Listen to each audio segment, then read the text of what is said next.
അതുകൊണ്ട് പുരുഷന്മാർക്ക് തീർത്തും ആധിപത്യമുള്ളൊരു സമൂഹത്തിൽ, അതായത് മുസ്ലിം സമുദായത്തിൽ സ്ത്രീകളുടെ അവകാശങ്ങൾ അതൊക്കെ സംരക്ഷിക്കപ്പെടുന്നുണ്ടോ? അല്ല, ഇത് പൊതുസമൂഹം ഇങ്ങനെ ഒരു പ്രത്യേക രീതിയിൽ ധരിക്കണമെന്നുള്ള ധാരണ എല്ലാവരും ഈ മതത്തോട് ബന്ധപ്പെട്ട് വെച്ച് പുലർത്തുന്നുണ്ട്. അതിപ്പോൾ ഹിന്ദു മതത്തിൽ നിൽക്കുന്നവരാണെങ്കിൽ ക്രിസ്തു മതത്തിൽ ബന്ധപ്പെട്ട് നിൽക്കുന്നവരാണ്. ഇത്തരം കാര്യങ്ങൾ അവർ പുറത്തേക്ക് ഒരു വിമർശന ബുദ്ധിയെ പറയാറില്ല. കാരണം ഒരു മതത്തെ വിമർശിക്കുമ്പോൾ ആ മതം ഞങ്ങളെ വിമർശിച്ചേക്കാമെന്നൊരു തോന്നലിൽ നിന്നാണ് പരസ്പരം ഒരു കൂട്ടായ്മയാണിത്.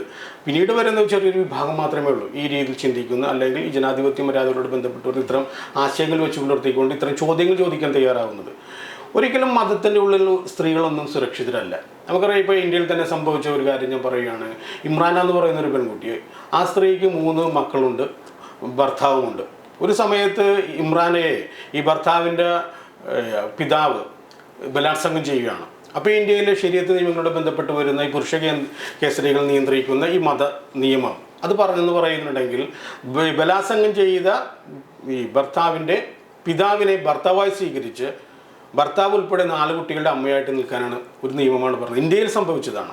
അതുപോലെ നമുക്കറിയാമല്ലോ, ഇപ്പോൾ പറയുന്ന ഹലാല എന്ന് പറയുന്നൊരു കൺസെപ്റ്റ് ഉണ്ട്. ഈ ഹലാല എന്ന് പറയുന്നൊരു കൺസെപ്റ്റ് തന്നെ ഈ സ്ത്രീകളുടെ ഇത്തരം അവരുടെ അവരുടെ ശരീരത്തിലുള്ള അവകാശം എന്ന് പറഞ്ഞ സ്ത്രീകൾക്ക് തന്നെയാണ്. ആ അവകാശം പുരുഷന്മാർക്കാനുള്ള ഏറ്റവും വലിയ തെളിവാണ് ഈ പറഞ്ഞ ഹലാല എന്ന് പറയുന്ന നിയമം. അതായത് ഒരു പെൺകുട്ടി വിവാഹം ചെയ്തിട്ടുണ്ടെങ്കിൽ ആ പെൺകുട്ടിയെ ഏതെങ്കിലും ഒരു കാരണം കൊണ്ട് ഇസ്ലാം മത വിശ്വാസിയായ ഒരു പുരുഷൻ മൊഴി ചൊല്ലുകയാണെങ്കിൽ, ആ മൊഴി ചൊല്ലിയ പെൺകുട്ടിയെ ആ സമയത്ത് ആ മൊഴി ചൊല്ലുന്ന വ്യക്തിയെ സംബന്ധിച്ച് ആ പെൺകുട്ടി ഹറാമാണ്.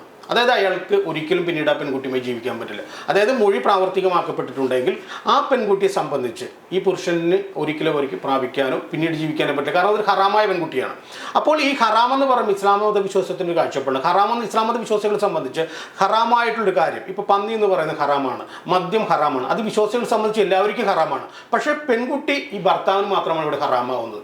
ഈ ഹറാമായ പെൺകുട്ടി ഇയാൾക്ക് ഹലാലായിട്ട് ഉപയോഗിക്കാൻ പറ്റും. അതെങ്ങനെയാണെന്ന് വെച്ചിട്ടുണ്ടെങ്കിൽ, ഈ ഹറാമായിട്ടുള്ള പെൺകുട്ടിയെ മറ്റൊരു ഇസ്ലാം മത വിശ്വാസി വിവാഹം ചെയ്ത് നിയമപരമായിട്ട് അല്ലെങ്കിൽ മതം പറയുന്ന രീതിയിൽ ഡിവോഴ്സ് അല്ലെങ്കിൽ ഈ പറയുന്ന തലാക്ക് ചൊല്ലിക്കഴിഞ്ഞിട്ടുണ്ടെങ്കിൽ അവർ അദ്ദേഹത്തെ സംബന്ധിച്ച്, രണ്ടാമത്തെ ഭർത്താവിനെ സംബന്ധിച്ച് ഹറാമാകുമ്പോൾ ഈ ആദ്യത്തെ ഭർത്താവിന് വിവാഹം ചെയ്യും. അപ്പോൾ ഇതൊരു ഹലാലായ ഒരു പെൺകുട്ടിയായി മാറുകയാണ്. ആ ഒരു സംഭവമുണ്ട്. അപ്പോൾ ഇവിടെ എന്ന് പറയുന്നത് എങ്ങനെയാണ്, ആദ്യത്തെ ഭർത്താവ് ഉപേക്ഷിച്ചു, ആ ഉപേക്ഷിച്ചതിന് ശേഷം മറ്റൊരു പുരുഷൻ വിവാഹം ചെയ്യുമ്പോൾ ആ വിവാഹം ചെയ്യുന്ന പുരുഷൻ വിശ്വാസിയായിരിക്കണം. വിശ്വാസിയായാൽ മാത്രം പോലും ലൈംഗിക ബന്ധത്തിൽ ഏർപ്പെടുകയും വേണം. എന്നാൽ മാത്രമേ ഈ ഹലാലായ ഒരു നിയമം പ്രാവർത്തികമാക്കപ്പെടുകയുള്ളൂ. അപ്പോൾ സ്ത്രീകളുടെ മാനസിക പരിഗണന ഒരിക്കലും ഇത്തരം നിയമങ്ങൾ പരിഗണിക്കാറില്ല. അപ്പോൾ സ്ത്രീയുടെ മാന്യതയുണ്ട്, സ്വന്തം ശരീരത്തിൽ അവൾക്കുള്ള അവകാശമുണ്ട്. ആ അവകാശത്തെ ഒരിക്കലും ഇസ്ലാം മതവിശ്വാസമോ അല്ലെങ്കിൽ അതിനോട് ബന്ധപ്പെട്ട് വരുന്ന വിഭാഗങ്ങളോ ഒരിക്കലും പരിഗണിക്കാറില്ല. നമുക്കറിയാം, ഏറ്റവും പ്രധാനപ്പെട്ട നമുക്കറിയാം മറിയം ജമീല എന്ന് പറയുന്ന ഒരു സ്ത്രീയെ പറ്റി അറിയാം. മറിയം ജമീല എന്ന് പറയുന്നത് ജമാഅത്ത് ഇസ്ലാമിനോടൊക്കെ ബന്ധപ്പെട്ട് വളരെയധികം പ്രശസ്തയായ ഒരു പെൺകുട്ടിയാണ്. അവർ പറയുന്ന ഇസ്ലാമിൻ്റെ അകത്ത് സ്ത്രീയും പുരുഷനും തുല്യത ഒരിക്കലും അർഹിക്കുന്നില്ല.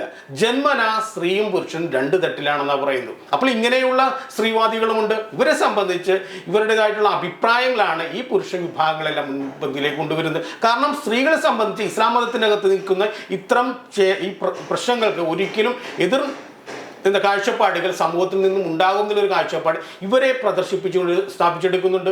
അപ്പോൾ ഇസ്ലാം മതത്തിൻ്റെ അകത്ത് നിൽക്കുന്ന പെൺകുട്ടികൾ അല്ലെങ്കിൽ സ്ത്രീകളെ സംബന്ധിച്ച് എല്ലായ്പ്പോഴും അവരുടെ അവകാശങ്ങൾ പുരുഷന്മാരാണ് നിയന്ത്രിക്കുന്നത്. പിന്നെ ചോദിക്കാനുള്ളത്, മുസ്ലിം സമുദായത്തിലുള്ള ഈ മെഹർ സമ്പ്രദായവും മറ്റേ ഹിന്ദു ആവട്ടെ ക്രിസ്ത്യനാവട്ടെ, അപ്പോൾ അവിടെ കണ്ടൊരു സ്ത്രീധന സമ്പ്രദായം അതൊരു മോശം ഇടപാടാണ്. ഞങ്ങളുടെ സമുദായത്തിൽ ഞങ്ങൾ സ്ത്രീകളെ ഒരിക്കലും ആ രീതിയിലല്ല കാണുന്നത്, അതായത് ധനം ഇങ്ങോട്ടാണ് തരുന്നത് എന്നൊരു സംസാരമുണ്ട്. എന്താണ് ഈ മെഹറിനെ കുറിച്ചുള്ള അഭിപ്രായം? അല്ല, ഇതൊക്കെ തന്നെയാണ് കാപ്പട്യം എന്ന് പറയുന്നത്. ഇസ്ലാം മതത്തിൻ്റെ അകത്ത് അങ്ങനത്തെ ഒരു നിയമം എന്ന് പറയുന്നത് അത് പുരുഷനോട് ബന്ധപ്പെട്ട് വരുന്ന തൃപ്തിപ്പെടലാണ്. ശരിക്കും പറഞ്ഞിട്ടുണ്ടെങ്കിൽ മഹർ എന്ന് പറയുന്നത് പെൺകുട്ടികൾക്ക് അല്ലെങ്കിൽ ആരെയാണ് കിട്ടാൻ പോകുന്ന ആ സ്ത്രീകൾക്ക് പുരുഷൻ നൽകുന്ന ധനമാണ് അല്ലെങ്കിൽ സമ്പത്താണ് മഹർ എന്ന് പറയുന്നത്. അപ്പോൾ നമ്മൾ പൊതുവെ പൊതുജനങ്ങൾ ചിന്തിക്കുന്ന മഹർ എന്ന് പറഞ്ഞിട്ടുണ്ടെങ്കിൽ അതായത് പെൺകുട്ടിയെ വളർത്തിയ വിഭാഗങ്ങൾക്ക് അല്ലെങ്കിൽ അവരുടെ കുടുംബക്കാർക്കോ പെൺകുട്ടിക്കോ അതിൻ്റെ ഒരു മൂല്യം നൽകിക്കൊണ്ടുള്ള ഒരു വിവാഹം ഉടമ്പടി എന്നുള്ള രീതിയിലാണ് പറഞ്ഞത്. പക്ഷെ മഹർ അതല്ല. മഹർ എന്ന് പറയുന്നത് വിവാഹം ചെയ്യാൻ പോകുന്ന പെൺകുട്ടി, ആ പെൺകുട്ടിയുടെ ലൈംഗിക അവയവങ്ങൾക്കുള്ള തുകയാണ് അല്ലെങ്കിൽ അതിൻ്റെ പ്രതിഫലമാണ് ഈ പറഞ്ഞ മഹർ എന്ന് പറയുന്നത്. അതായത് ഈ ഒരു പെൺകുട്ടി വിവാഹം ചെയ്യുമ്പോൾ ആ പെൺകുട്ടിയോട് ബന്ധപ്പെട്ട് വരുന്ന ലൈംഗികത ആസ്വദിക്കുന്നതിന് വേണ്ടിയുള്ള കൂലിയാണ് ശരിക്കും പറഞ്ഞ മഹർ. ഈ മഹർ ഈ ഡിവോഴ്സ് ആയിട്ടുള്ളൊരു പെൺകുട്ടി അല്ലെങ്കിൽ തലാക്ക് ചൊല്ലിയ ഒരു പെൺകുട്ടിയെ ഈ മഹർ ഒരു കാലഘട്ടം കഴിയുമ്പോൾ തിരിച്ചു കൊടുക്കേണ്ടതുണ്ട്. നമുക്കറിയാം പ്രവാചകന്റെ കാലഘട്ടത്തിൽ തന്നെ അവിശ്വാസികളായ സ്ത്രീകളെ മൊഴി ചൊല്ലണം, അല്ലെങ്കിൽ അവരുമായി ജീവിക്കാൻ പാടില്ലെന്ന് മുഹമ്മദ് പറയുമ്പോൾ ഉമർ മൊഴി ചൊല്ലുന്നുണ്ട്. അതായത് ഉമറിന് 2 ഭാര്യമാർ ഈ പറയുന്ന അവിശ്വാസികളായിരുന്നു, ഇസ്ലാം മതത്തിലേക്ക് വന്നിട്ടില്ല. ആ സമയത്ത് ഈ പറയുന്ന മഹറായിട്ട് അദ്ദേഹം കൊടുത്ത ധനം തിരിച്ചു വാങ്ങുന്നുണ്ട്. അതായത് കാലങ്ങളോളം ഈ പൈസ കൊടുത്ത്, അത് പാട്ടക്കരാറിന് തുല്യമായ ഒരു പരിപാടിയാണ്. കാരണം പാട്ടക്കരാർ എന്ന് പറയുമ്പോൾ ആ പാട്ടം മേടിക്കുമ്പോൾ ആ പാട്ടത്തോട് ബന്ധപ്പെട്ട് വരുന്ന വസ്തുക്കളുടെ ഉടമസ്ഥാവകാശമുണ്ടല്ലോ, അതുപോലെ തന്നെയാണ് ഇത് സംഭവിക്കുന്നത്. കാരണം ഈ ലൈംഗികതയോട് ബന്ധപ്പെട്ട് വരുന്ന ഒരു ഘട്ടത്തിൽ അത് വേണ്ട, അല്ലെങ്കിൽ ഡിവോഴ്സാണെന്ന് പറയുമ്പോൾ ആ മഹർ തിരിച്ചു മേടിക്കാനുള്ള അവകാശമുണ്ട്. അപ്പോൾ ആ ലൈംഗികതയോട് ബന്ധപ്പെട്ട് വരുന്ന അവയവങ്ങൾക്കുള്ള ഒരു പ്രതിഫലം മാത്രമാണ് ഇസ്ലാമിനോട് സംബന്ധിച്ചുള്ള മഹർ. അതിന് ഈ പറയുന്ന രീതിയിലുള്ള മഹത്തരമായ യാതൊന്നും തന്നെ സമൂഹത്തിൽ കൽപ്പിച്ചു നൽകാൻ പറ്റില്ല.